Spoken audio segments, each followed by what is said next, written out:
Since the beginning of recorded history, the human race has been at war. First with members of their own family, then their fellow countrymen, and finally nations at large. Yet perhaps the starting ground for all these conflicts lays somewhere deeper, within the very character of the human condition, in the dark, untouchable crevices of the human heart. It is said that the first iniquity of free will began even before the maiden pilgrimage from the embryo, preceding the very creation of the earth itself, in the forelife of souls in the heavenly realms. The dawn of warfare, some believe, was initiated by a fallen angel whose trespass against God was pride. In ancient Babylonia, in an age so long ago that the exact millennium remains in question, the Tower of Babel began construction. It was to be the single greatest achievement of the human race. A tower so tall that its summit would reach the heavens, and by it prove to the world that their race was superior. It would be God's irony that it would never be finished. Time passed, nations fell, a machine age emerged, and once again the ingenuity of the species which held dominion over all others unveiled what was at the time the most monumental accomplishment ever imagined, the largest machine yet constructed. An automation so mammoth and so revered, even before its first demonstration, that its only befitting name was Titanic. On April 10th, 1912, it set sail. It was boasted to be the ship that God himself could not sink. It would be God's irony that the very element that was meant to keep it afloat would cause it to sink. Water, frozen water, in the form of an iceberg. Not even one voyage did it complete. And then the next age embarked into the annals of human history, perhaps the last age, the space age. Competition for victor was unparalleled. Powerful nations spent billions in unabashed rivalry to outdo the other. The Soviet Union launched the first orbiting satellite, the first animal, the first man. They had logged 500% more hours in space than the United States. And in June of 1969, they launched an unmanned probe to the moon to retrieve the first soil sample from another world, just 1 month before Apollo 11. That's how close the race was. Had their unmanned probe not crash-landed into the lunar surface, the first moon rock brought back to Earth would have been by the Soviet Union. Richard Nixon, president at the time, had this to say about the latest work of the human hand. It is the greatest week since creation, the greatest event since the laying of the foundation of the seas, since the origin of the universe itself, since the design and formation of the delicate human eye through which all these things are perceived, was a flying machine with its 2 passengers landing on its closest celestial neighbor and returning from where it came. Perhaps again God's irony lies somewhere within this great boast of humankind. The building of the tallest tower for the sole purpose of standing out among the races was never finished. The machine that was so great that it was said to be untouchable by even God never completed its first voyage. And finally, the crowning achievement of humankind, the greatest boast of the species, the event in human history most associated with pride in our own accomplishments, landing on the moon.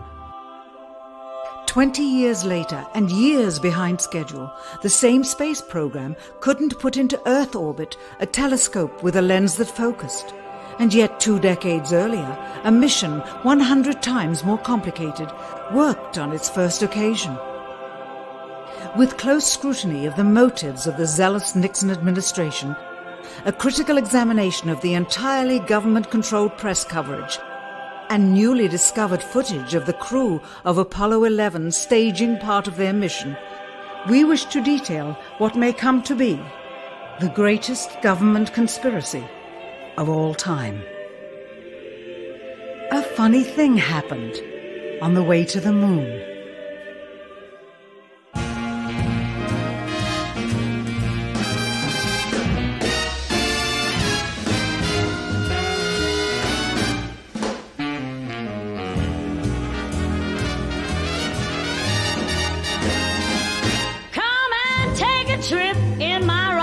it. We'll have a lovely afternoon, kiss the world goodbye, and away we'll fly. Destination moon. We'll travel fast as a light till we're out of sight. The earth will be like a toy balloon.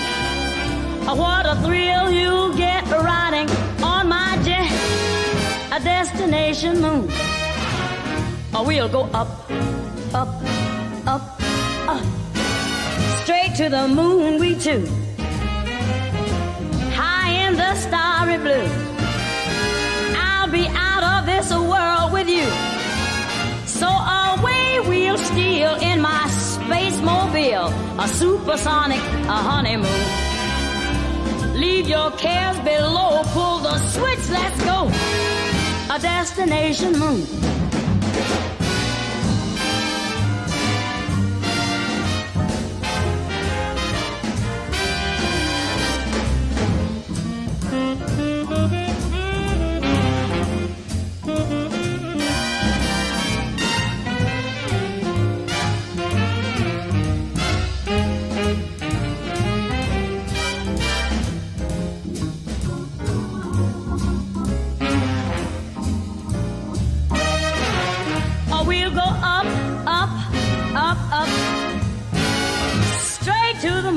Too. We'll be high in the starry blue. I'll be out of this world with you. So away we'll steal in my jetmobile, a supersonic, a honeymoon. Leave your cares below, pull that switch, let's go. Destination. We're flying high up in the sky. Destination moon.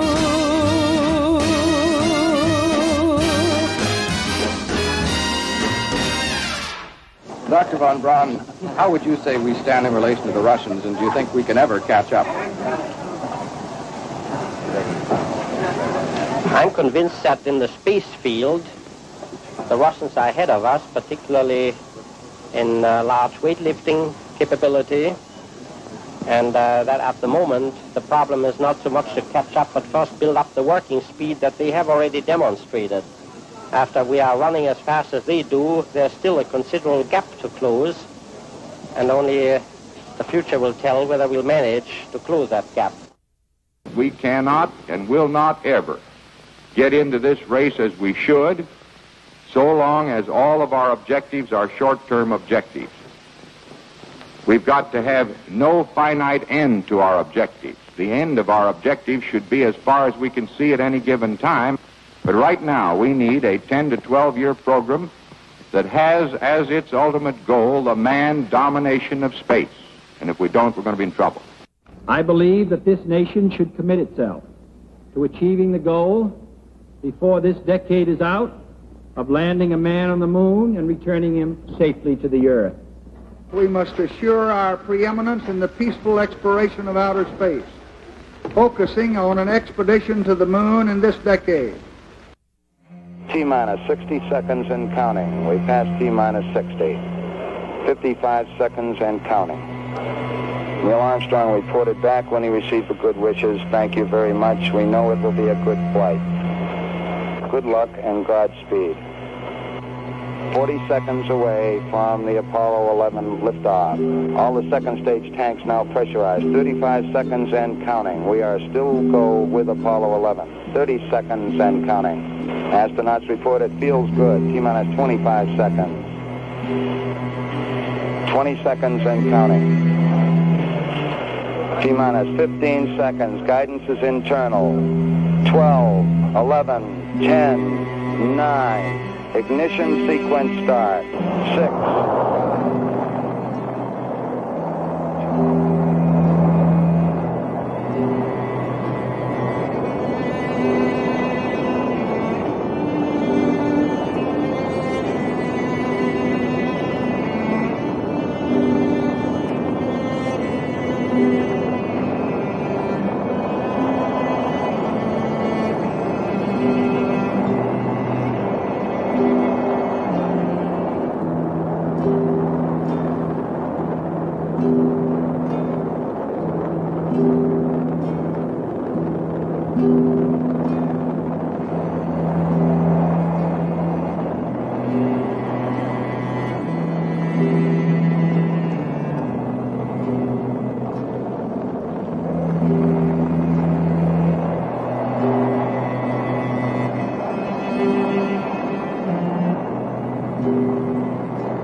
unbeknownst to the citizenry, high above the Earth, beginning at an altitude of 1,000 miles and extending an additional 25,000 miles, lay lethal bands of radiation called the Van Allen radiation belts. Every space mission in history with humans on board, from both the United States and Soviet Union, from the first in 1961 to the present, has been well below this deadly radiation field. Mercury, Gemini, Soyuz, Skylab, the Space Shuttle, all maintained altitudes well below 1,000 miles. All except Apollo.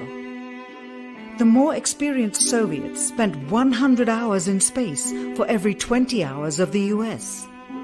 In order to survive the hour-and-a-half journey through this radiation field necessary to reach the moon and return, solid lead shielding between the astronauts and the exposure outside would be required.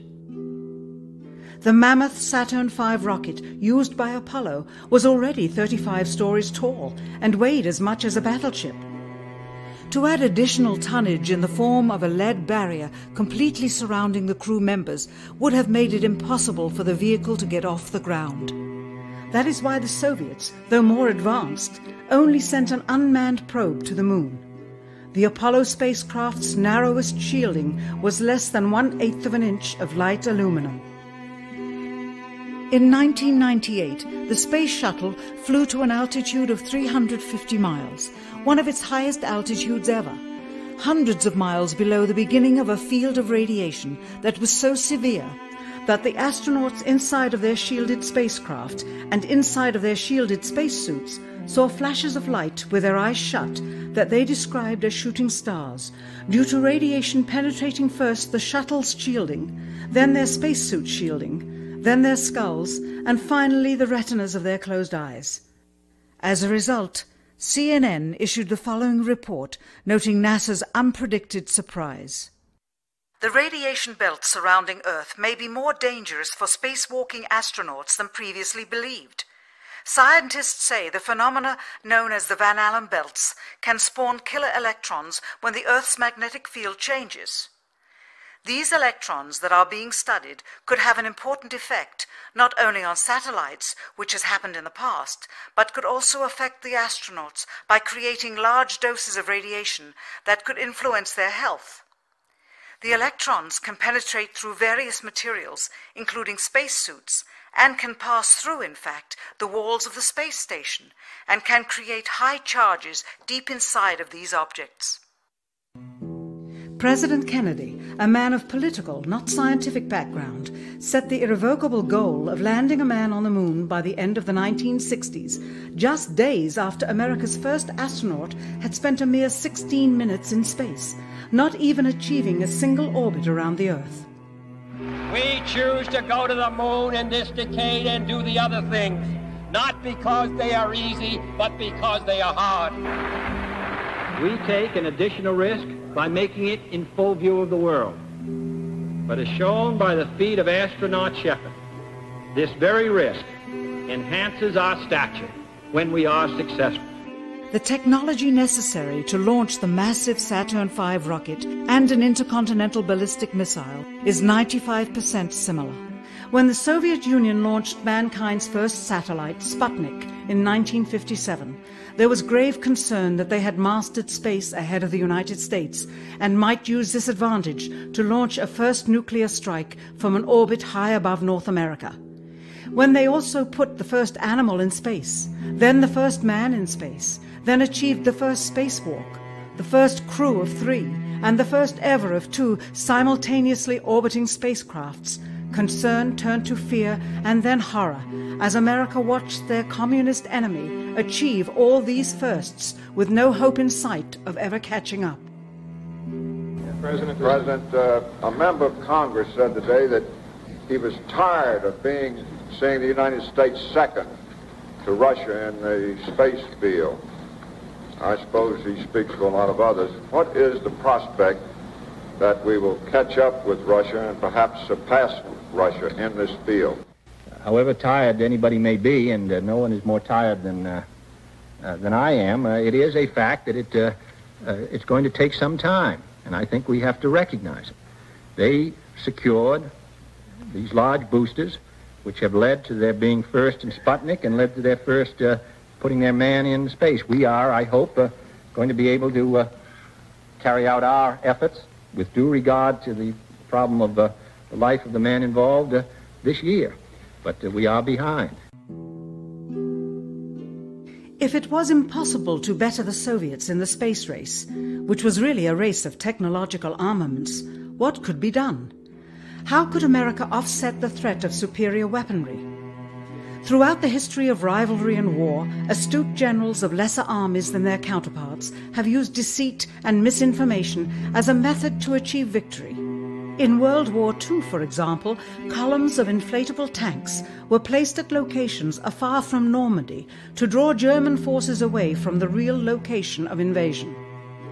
The Star Wars missile defense program rigged tests to make it seem more advanced than it really was. That's the conclusion of the General Accounting Office. The aim was to fool the Soviet Union about U.S. military readiness during the Cold War.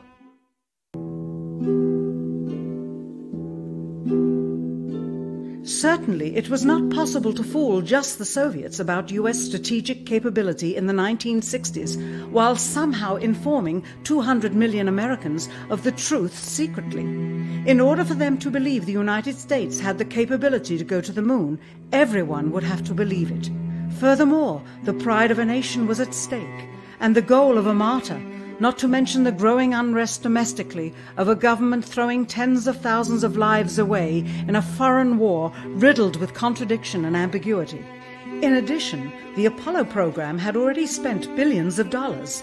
If it failed to achieve its goal with such an investment, it would indeed be a large and bitter pill for the taxpayers to swallow. The cost of the program, whose sole goal was to be the first to plant a flag on the lifeless rock just outside the Earth, if adjusted for inflation to the 21st century, was $135 billion. With a profit margin of just 7%, this would be equal to over $9 billion profit going to the privileged contractors chosen by their friends at NASA.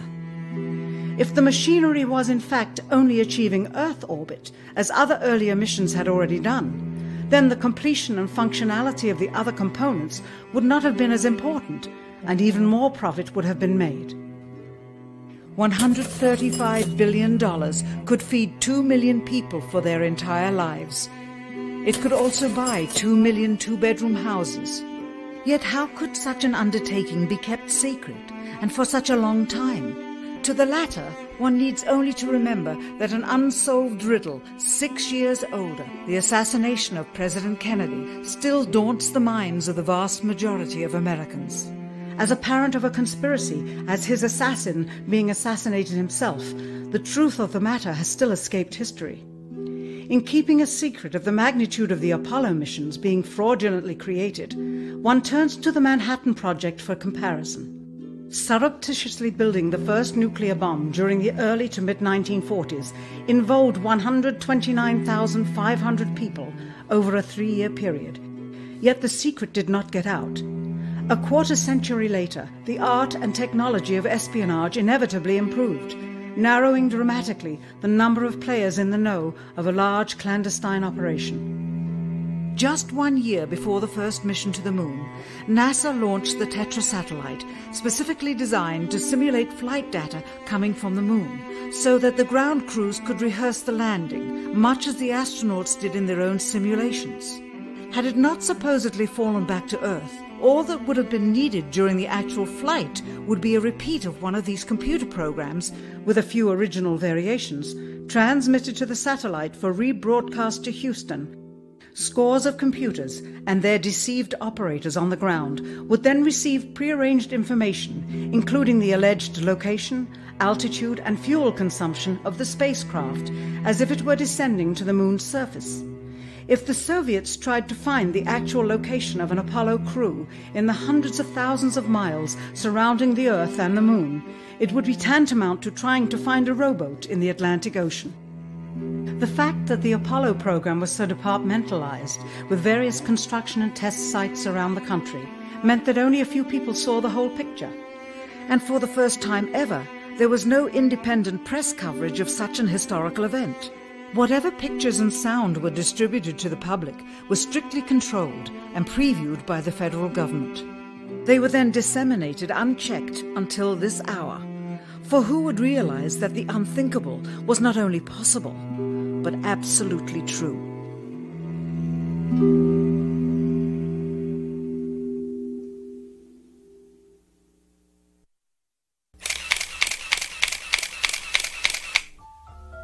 And what of the photographs? What do they tell us? On 3 separate occasions, our office asked NASA's Public Relations Department for every single picture of an astronaut on the surface of the Moon, just during the maiden voyage of Apollo 11. Many duplicates were sent. In all, fewer than 20 pictures were found, including first-hand investigation on site at the agency's vaulted archives. Quite surprising, considering the historical significance of the event. These very photographs are the same ones circulated year after year on anniversary commemorations.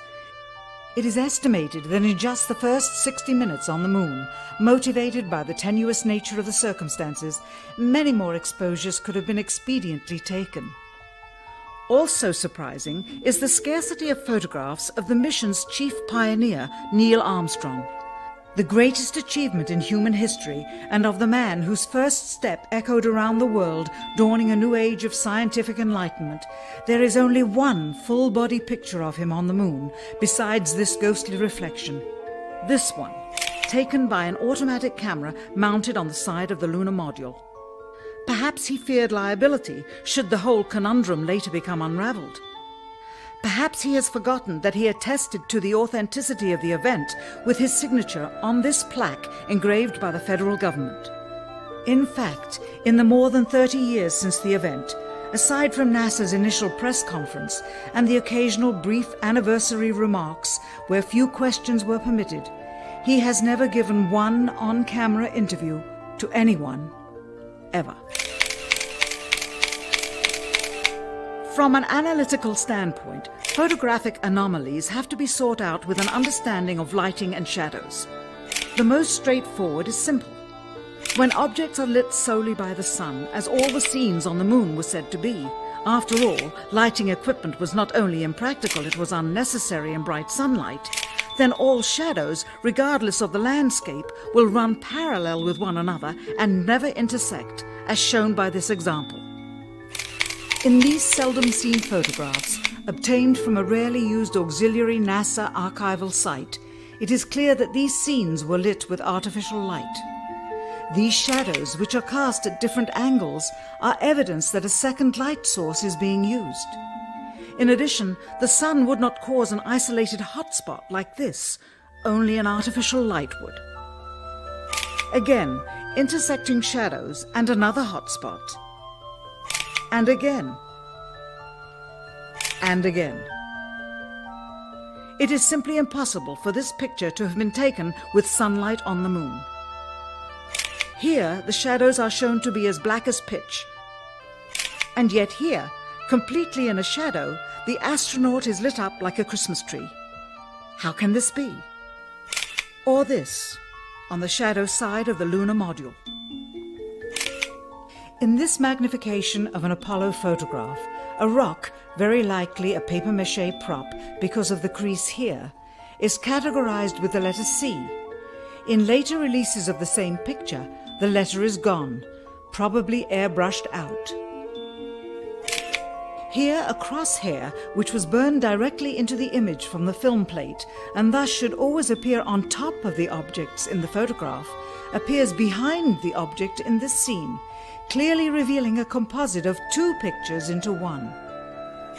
Someone apparently forgot to create a burn crater underneath the lunar module's 10,000-pound thrust engine, despite the fact that during ground tests there was a real concern for the vehicle falling into the hole the engine created as it descended. Here is a depiction based on the latest specifications and scientific data. In these enlargements, it looks as though the lunar module was simply placed there. Not even one speck of moon dust on the landing pod. As a result, all subsequent flights had to have the same discrepancy, which was explained away by the effect of no atmosphere. And what about stars? On the moon, with no atmosphere, they must have been quite a sight to behold. Yet there is seldom any mention of them, if ever, by any of the astronauts on any of the missions. Undoubtedly, creating a mural with all the constellations properly placed in the sky would have been virtually impossible to create accurately, much less realistically. A competent amateur astronomer would have been able to call attention to the slightest error in measurement. The answer? Not to talk about the stars. Ever. In their post-flight press conference, it was the only question to which Neil Armstrong responded with an absence of memory. When you looked up at the sky, could you actually see the stars and the solar corona in spite of the glare? We were never able to see stars from the lunar surface or on the daylight side of the moon by eye without looking through the optics. I don't recall during the period of time that we were photographing the solar corona what stars we could see. I don't remember seeing any. Years later, though, Michael Collins would remember seeing the elusive stars and wrote about them in Expeditions to the Moon. It seems his memory improved the older he got. Why don't stars appear in any of the photographs? Simply because the proper, mostly closed exposure setting for the camera's iris, set that way to compensate for the bright sunlight on the moon's surface, completely diminished the faintness of relatively distant specks of diminutive light. This answer is true. It does not, however, explain why they never took any pictures of the stars by themselves, with an exposure setting perfect for them. While they took 3 automobiles to the moon, they never took a photographic telescope. Had they done so, they would have been able to see farther into the universe than had ever before been realized.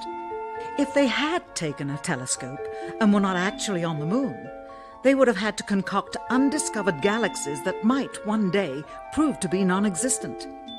The cost of the 3 moon rovers in 21st century currency? Nearly $60 million each, though they had fewer parts than a Jeep. Where was all this money going? Then there's the flag, blowing in the wind, at least twice, on the atmosphereless moon. We can only guess that most of the missions were staged inside for fear of possible aerial or satellite reconnaissance from an unfriendly nation. The backpacks, designed for 1/6 gravity, must have had the cooling systems removed to allow for movement without falling over. With very near and hot studio lighting, that left one hot astronaut inside.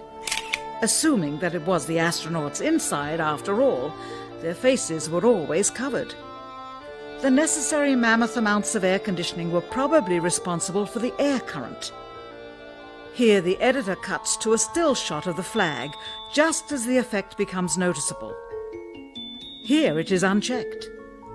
This rare clip, attained decades ago, was never re-released with the inevitable increase in experience and scrutiny.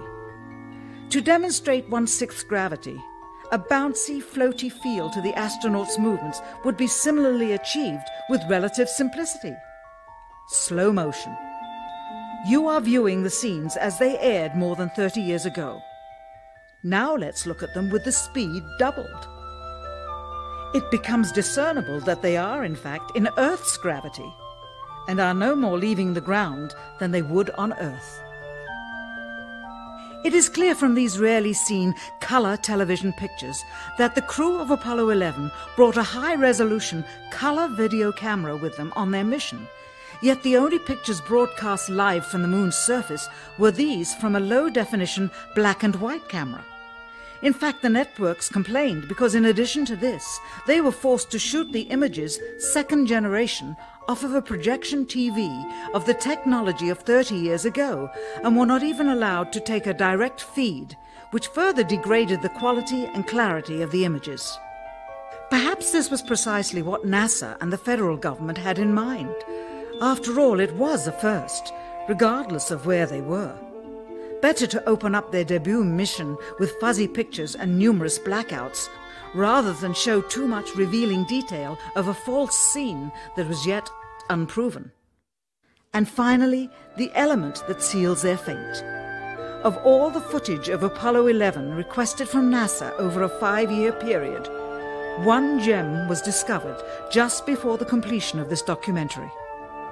An old reel received by mistake. It contains the raw or unedited footage of the crew of Apollo 11, Michael Collins, Edwin Aldrin Jr. and Neil Armstrong, staging part of their mission for nearly an hour in living color, with exceptionally clear behind-the-scenes audio of conversations discussing the techniques used to achieve a disingenuous picture depicting the Earth at a distance, in order to falsely demonstrate their far journey from it and their ability to survive passing through the Van Allen radiation belts. It cannot be misconstrued that this staging was done for some other reason prior to the mission, for the reel itself is slated and dated July 18th, 19th and 20th, 1969, the very days of the mission when they were said to be approaching and achieving lunar orbit. Furthermore, it is apparent they are in genuine zero gravity aboard the actual spacecraft, necessary to convince the mass media of their authenticity, just not any further than Earth orbit, as you will see. In this never-before-seen or heard footage, not only is the radio conversation between the astronauts and Houston Control audible, there is a secondary, private conversation taking place between the crew and a third confidential party, prompting the astronauts with what to say, when to speak, and how to effectively manipulate the camera to achieve the desired misleading effect. NASA claims that the Houston transmissions were the only ones taking place with the astronauts. Listen now as Houston Control initiates a conversation with the crew, only to find them too preoccupied with the behind-the-scenes trickery to respond. Moments pass and the oversight is picked up on by the clandestine third party, who quickly prompts them with talk. Immediately, Neil Armstrong speaks. Hello, Apollo 11. Houston, Goldstone says that the TV looks great. Over.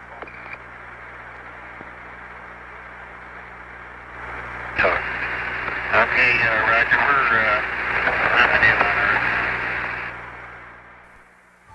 Again, the illusion they are attempting to create is the Earth at a distance to demonstrate their far journey from it and their ability to survive passing through the Van Allen radiation belts. Understand, too, that only about 20 seconds of this raw footage was ever broadcast to the public, and these conversations discussing their deception were believed to be private, until now. Here they discuss that these television transmissions were in fact not broadcast live as everyone believed. They were first screened and edited for playback later. Roger, Neil, we just wanted a narrative such that we can, when we get to playback, we can sort of correlate what we're seeing. Thank you very much. Here they discuss the fact that they have turned out the lights and have blocked out sunlight from entering the spacecraft through the other windows, as to not cause any reflected light to fall onto the spacecraft's wall in the foreground. Okay, very good. Well, we shut out the sun coming in some of the other windows into the spacecraft, so it's looking through the number one window, and there isn't any reflected light. The reason this was done is so that the truth of the matter would not be revealed. It is this. Though the federal government would have you believe that this is a view of Earth from a distance out of the spacecraft's window as it nears the moon, it is not. What they have ingeniously done is placed the camera at the back of the spacecraft and centered the lens on a circular window in the foreground, outside of which it is completely filled with the Earth in low orbit. The circumference of the window then appears to be the diameter of the Earth at a distance, with the darkened walls of the spacecraft appearing to be the blackness of space around it. That is why they wanted the interior dark and blocked out the sun from entering through the other windows.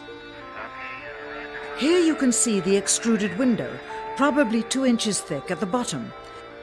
This is because the Earth's shine is coming in at a downward angle. It also causes the Earth to appear to be an irregularly shaped circle, for you are seeing the outside of the window at the bottom and the inside of the window at the top, which together form 2 different sized halves of a circle. Subsequently, this take was never used. As they perfected the shot, a crescent-shaped piece of black material was inset slightly into the window to create the illusion of the Earth's terminator line dividing night and day. It is uncannily convincing. During this segment, intended to be edited and played back later for the worldwide television audience, dated July 18th, 1969, Neil Armstrong condemns himself as he states that he is 130,000 miles out, or halfway to the moon, as the NASA flight log also states on this date, when he is in reality in low Earth orbit of a few hundred miles. Roger, Houston, Apollo 11. Calling in from about 130,000 miles out. Here, during another segment, also intended to air after review, Neil Armstrong falsely explains to the viewers how the shot is attained by putting the camera's lens to the window's glass, as it would have to be if they were the claimed distance away from the Earth. We only have one window that has a view of the Earth, and it's filled up with the TV camera. If the window was completely filled up with a TV camera, as he stated, then an astronaut's arm would not be able to get between the camera and the window, as it obviously does here in this outtake. South America becomes invisible just off beyond the Terminator or inside the shadow. You can also notice how the astronaut operating the camera reacted to the mistake by attempting to pan away from it. Blue cast.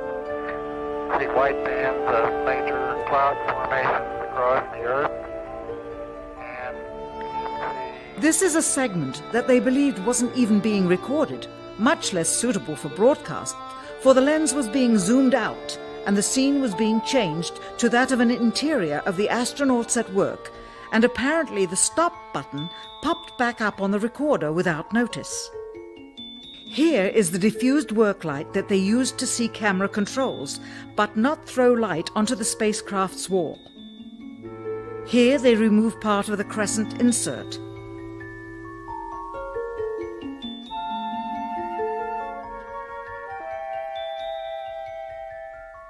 Finally, the iris is opened up and you can see the real location of the camera and the very bright and near Earth out the window.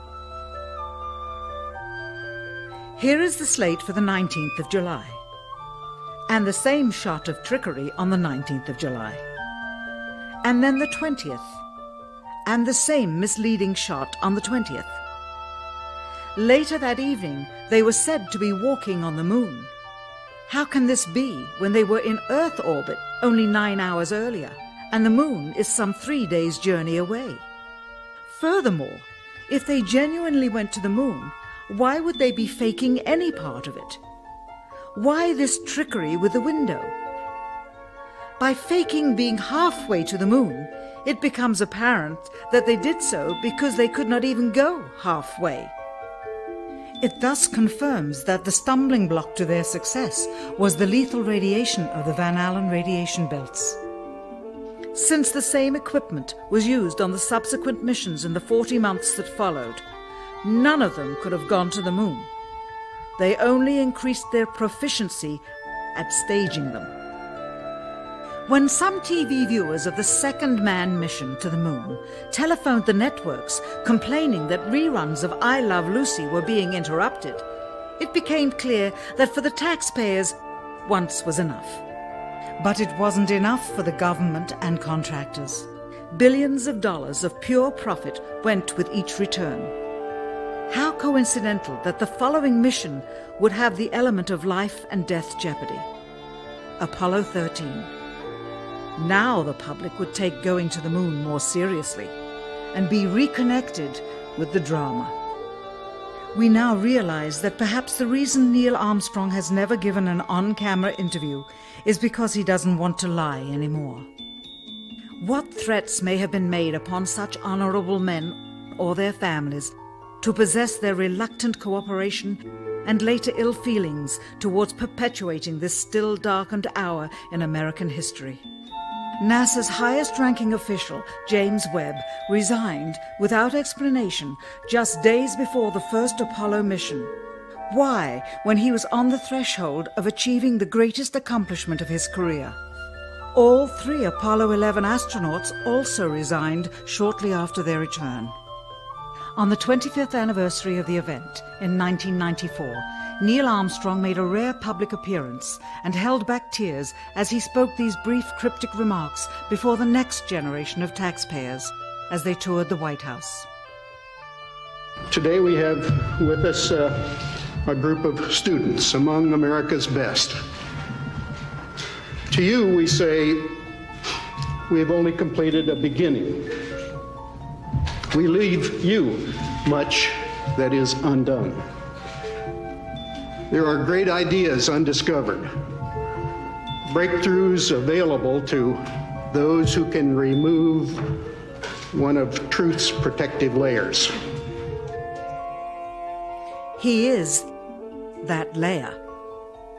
Perhaps someday soon, with the uncovering of this footage and its meaning, the true patriots of America will rise up or come forward and free the citizens and themselves from the sin that so easily entangles and from a federal government that needs to have the gangrene cut off. Even if the government's destruction would come from the truth, then it is not worthy to stand, and its betterment would inevitably follow. All of us are mortal. All of us will die. Perhaps the seeking of a clear conscience before that hour will motivate the truth into the light. Perhaps as citizens we should offer amnesty for this and other crimes of history, for facts from those involved, before the truth perishes with them. Why must we wait until the year 2017 to open the Kennedy assassination files? Perhaps they will not even be opened then, for the law that reluctantly stipulates their release says so with this clause, quote, with the exception of documents certified for continued postponement by the President. Whoever believes the citizens to be too immature for the truth are too immature for power. The truth will always set us free.